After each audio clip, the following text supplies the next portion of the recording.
What I did at first is I found an actual window, a stock window, and I made a flat pattern layout of the part. But the way I got this flat pattern was I took the window. This is something I learned through the metal shaping community.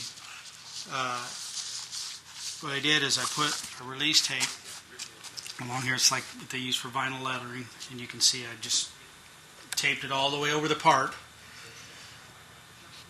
And then once this tape was on there, then I took the strand tape and did it in two directions, so it had a matrix, so it would capture the shape in it. See where it's baggy right in there? This is this has a lot of form in it, but not that much shape. When I do my shaping, this bag, I shouldn't be able to do that. And once I got all this tape on there and trimmed the outside, it was sitting on that kind of in this fashion, with a curve around there. Well, these generated before I took the tape off. These lines indicate how much form and whatever shape needs to happen. And you can see as I lay this on here, I'll try to do this with some grace. That's actually, I forget that sequence.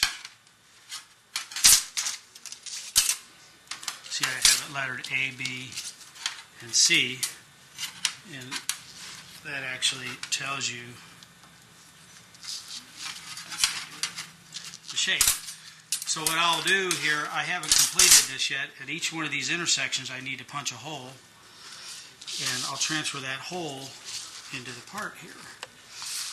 And as I go through and work on the part, I have these marks, and I'll just keep checking it with these. So we've already laid out. Well, after I took that off, I was able to get the flat pattern. So then I took some cardboard and made our flat pattern. So if you like, we'll take it over to the car so you can see how this will go, and then when we get to the end, you'll see what we end up with, a metal part. This is what we're going to make. This panel in there. And on the first, off the cuff, you think that we could only just need a slip roller to do it. But you can see with that car over there, there'll be a little bit of a bow shape in here that you can't get with a slip roller. But this is what we're trying to accomplish today.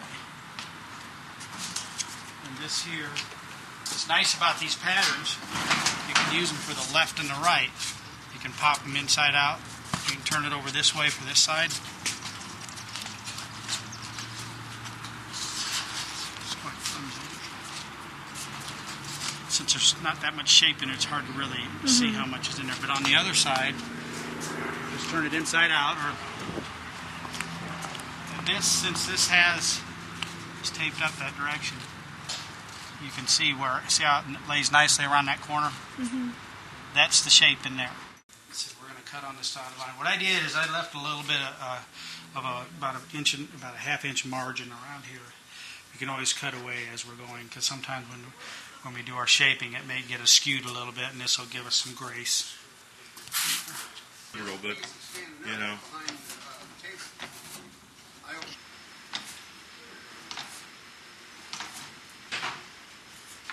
So we'll just keep in there, highlight these. You can see where stuff's going to start to happen on here anyway. This is going to be, just take it along here and deburr it. Okay, so what we'll do in this part here, I'm going to probably just put a little bit of form in it.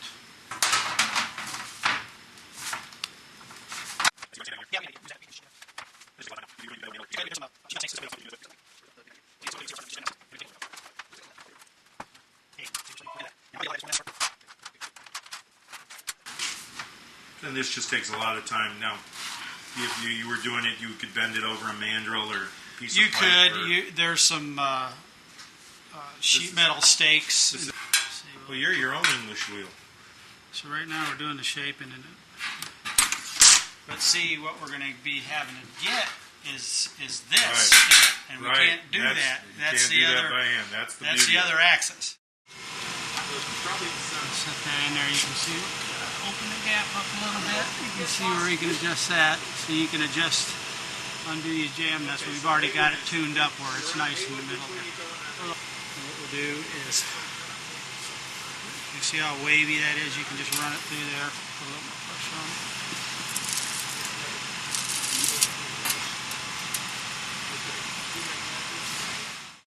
And the way you steer this through the wheel is at the end of each stroke you cant it a little bit. And cant it a little bit more. And you can just see, just at a minimum pressure, you can just kind of, if you can watch right here, this will all kind of stiffen up a little bit. You can hear it starting to stiffen that up. See the shape in there now? See, I can rock that on there. That's just like what you do on a door scoop.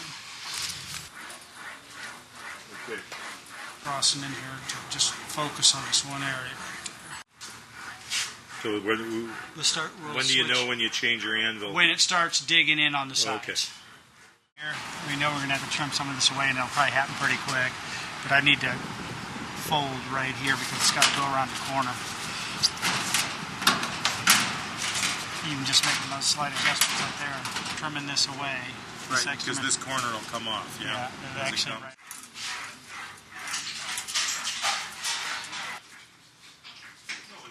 A lot of times what you do is you wheel in one direction and then you 45 it back and forth, because in that way you can average out all of it and not have to change the pressure. But this is just a quick way to do it. Yeah, okay.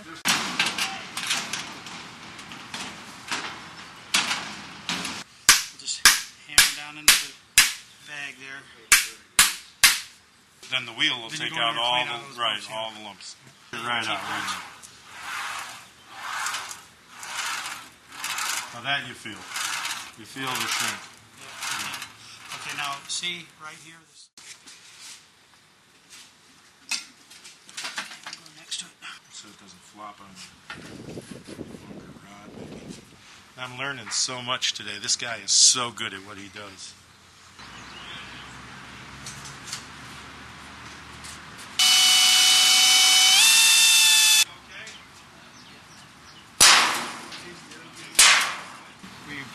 We shaped these and mounted them. We had to move the tracks so this thing would mount, because originally this window was supposed to slide back and forth in here, so we had to. There was a joggle in here we had to modify. So we did that on this side, and you can see the process on the other side. We've got it in here, and these tacks are in here. We'll finish it. I want to make sure it's really cool to do this one because it's flat, and we'll just wait until it gets where you can touch it, and we'll keep tacking it, then grind it off, and then actually planish it out, and then he's going to do that snap-on burn-in in this area right here. And then when we get our clecos, we'll cleco it back in, and the body guy can go ahead and start. He can tack it in after all that's in, so he can do body work. So listen, when we started this project, it seems like forever ago, doesn't it? Yeah. You've been here a while now. What was your favorite tool so far that you've worked with? The little spot weld bit. Yeah, that's very nice. Because we use that to take take it apart. Right. The 90-degree air grinder. Yeah, those very work nice. Way better than the other ones. And the air chisel. The air chisel. That's real robust. That's a real difference there. Yep. And how about that other drill? The other drill for the spot weld drill. That's nice. We're going to use that when we take the balance. You'd like one of those, wouldn't you? Yes, I would. Okay.